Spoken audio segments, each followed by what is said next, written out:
సాహిత్యం లేదు సార్ మన దగ్గర. పిరమిడ్ సొసైటీ నుంచి ఏ పుస్తకం లేదు. ఒకే ఒక్క పుస్తకం ఉంది, అది బిఏ మాస్టర్. ఈయనకు వచ్చిన డబ్బులో కొంచెం అంతా తీసేసి బిఏ మాస్టర్ అనే పుస్తకం ప్రింట్ చేసేసారు. అది ఇంగ్లీష్లో పత్రి సారు తన పెన్షన్ డబ్బులతో కొట్టించింది అది బిఏ మాస్టర్. నిజంగా అది మెరాకిల్ అనిపిస్తుంది. బట్ ఈ నెవర్ బాదర్స్. ఈ పెళ్ళాం పిల్లలు కథ కాకానం కూడా చూసేవాడు కాదు. ఆయన మెయిన్ ఫోకస్ ఓన్లీ ప్రచారం. ఇప్పుడు సంసారం ఉంది, తనకు 2 పిల్లలు ఉన్నారు, భార్య ఉంది. పెన్షన్ డబ్బులు ఎక్కడో చోట ఇంట్రెస్ట్కి ఇచ్చి దాన్ని గడుపుకోవాలని చూస్తారు, కానీ ఆయనకి ఆలోచన కూడా లేదు. ఆ డబ్బులతో అది కొట్టించేశారు బిఏ మాస్టర్. బిఏ మాస్టర్ తను చెప్పాలనుకున్న లిమిటెడ్ కంటెంట్, ధ్యానం ఎలా చేయాలి, ధ్యానంలో ఎలాంటి అనుభవాలు వస్తాయి, ఎందుకు వస్తాయి ఆ అనుభవాలు, ఇలాంటిది ఇంగ్లీష్లో ఎక్స్ప్లెయిన్ చేశారు. దాంతోపాటు తెలుగు కాన్సెప్ట్స్ కూడా ఉంటాయి. ప్లస్ అనుభవాలు, డిఫరెంట్ మెడిటేటర్స్ యొక్క అనుభవాలు దాంట్లో సంకలనం లాగా యాడ్ చేసి బిఏ మాస్టర్ అనే పుస్తకం తయారు చేశారు. పుస్తకాలు అంటే ఇష్టం కదా, ఏదైనా డబ్బులు ఉంటే చాలు పుస్తకాన్ని. ఇది ఫస్ట్ బుక్ బిఏ మాస్టర్, ఆ బుక్ పబ్లిష్ చేయించేశారు. ఆయన రిజైన్ చేసిన వచ్చిన డబ్బులతో వెంటనే కొట్టించేస్తారు బుక్స్. ఆ డబ్బుల్ని ఫ్యామిలీకి యూజ్ చేయలేదు, ఏం యూజ్ చేయలేదు. బిఏ మాస్టర్ ఆ బుక్స్ పబ్లిష్ చేసి అందరికీ ఫ్రీగా ఇస్తారు సార్ కూడా.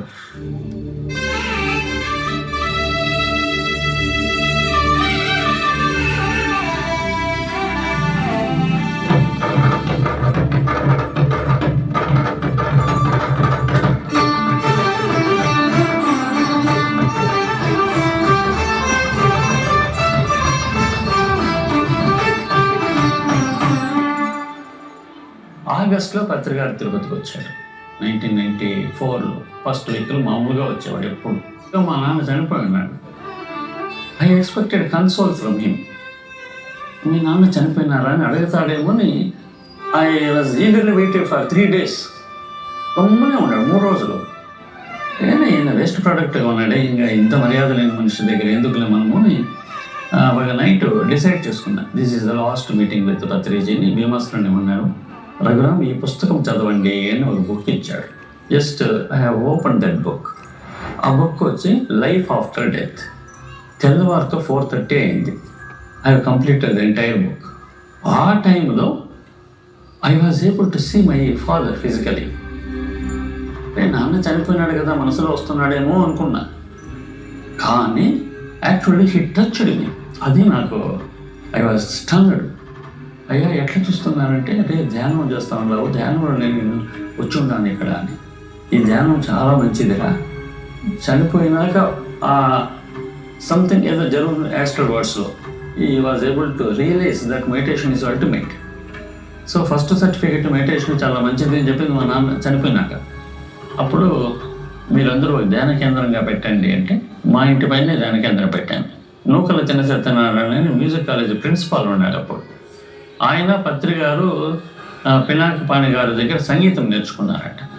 అట్లా పరిచయం ఉంది. సో వీళ్ళందరూ కలిసి కొంచెం ధ్యానం కార్యక్రమాలు చేసుకుంటూ పోతూ ఉంటాం. డిసెంబర్కి వచ్చినప్పుడు దీన్ని మనం సొసైటీగా పెడతాము అంటే అట్లా తిరుపతి స్పిరిచువల్ సొసైటీగా ఏర్పడేది.